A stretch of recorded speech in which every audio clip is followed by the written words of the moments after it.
Hello and welcome to Camp Xbox, where we talk about all things Xbox, new and old. And on today's agenda, we are doing a review of Kicks++, which was an original Xbox Live Arcade game for the Xbox 360, but is backwards compatible with all modern Xbox consoles. Kicks++ was released in 2009 and is actually the fifth entry in the Kicks series, which is a franchise that is deeply rooted in arcade history, dating all the way back to 1981. And since 1981, this game has kept its super simple premise of playing a little small marker, and all your goal is to capture certain sections of the board and try to capture the enemy kicks with as little amount of space left to get the highest score. It's a really simple game, but I think that's what makes it highly addicting and replayable. I love this game and I've loved it for a very long time, but this is my first time looking into Kicks++. I've only played the Sega Genesis version and various rip-offs of Kicks. Kicks goes way back and has a lot of different versions of it everywhere. You can see it in Bully, where it is a mini game. You can see it on various Flash websites with different kinds of names, but it's just the same core game. But Kicks++ really wanted to change some things here, really wanted to make itself stand out. And one of the biggest things here is that you get power-ups, which is very similar to the Genesis version, but maybe even a little more simplified.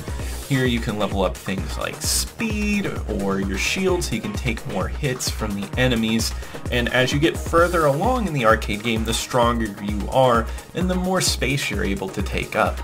I actually think this is a really nice touch to the game and adds a little bit of depth to make it even more fun. But this game still is Kicks at its core, so if you like that main gameplay of just capturing space and getting high scores, you are going to get that here.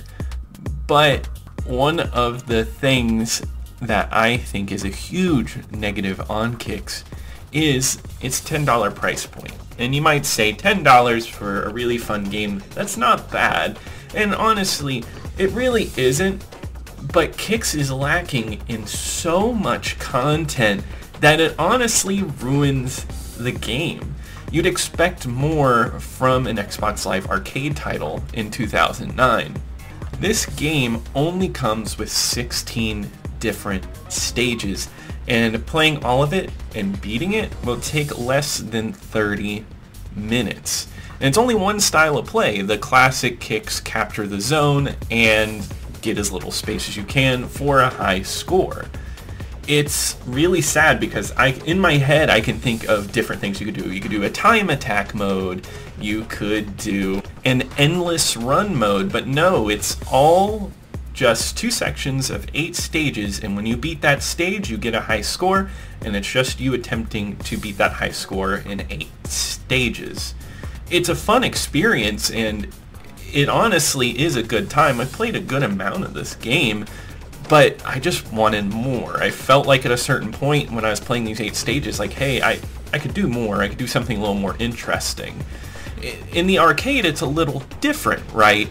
You want that quick experience, put in a couple quarters, really enjoy your time with it. But here I just spent $10 on a game and I got less than 30 minutes of enjoyment over it. If this was on sale for about $5 and under, then maybe, but what's weird is there are DLC packs for this game, and it actually hides new game modes in it. So what they wanted you to do was spend money on this main bare bones game just to buy more DLC to get more gameplay out of it. And I think that's extremely disappointing coming from Taito. Taito is a great long-running game company, and it's just really sad for them to money grub like this.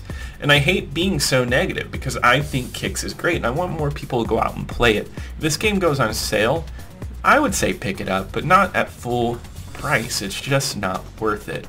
You do get online multiplayer, but it's going to be a bit hard finding people to play with unless you have a friend who also picks this up. Fortunately, I didn't get to play it because I don't have anybody that wanted to play Kicks++, but I'm sure it was fun, but not quite enough. I want more single player stuff. Another thing that's great about this game is the music. It's actually made by the in-house Taito band, Zuntada, who does an amazing job giving this game like a house music feel. Feels a lot like the Lumines soundtrack, which is a game franchise that I really love. So Kicks is a well-made game. Honestly, it looks great. It looks as good as Kicks should. You know, it's a very simple design. It's all around a good game gameplay-wise, but it's just not enough content here to really recommend that you check out at full price at least. Even the achievements, they can all be gotten with just a few hours of gameplay. Even the online ones seem not that challenging. It's just a little sad because I was expecting a lot more out of Kicks, and what a great game it is, just with a lot of flaws that aren't even gameplay related. So yeah, that's about it for my review, but please leave in the comments below if you bought this game and you felt like you got your money's worth out of it, or if you agree with me and maybe it's not worth that full price. I'd love to hear from all of you. I love hearing different opinions. If you enjoyed the video, please like and subscribe. Also hit that bell so you can check out any new videos that come out. All of the likes and subscribers really give me the motivation to help build this channel, and I'm really thankful for everybody that is subscribing. And I'll see you here next time at Camp Xbox.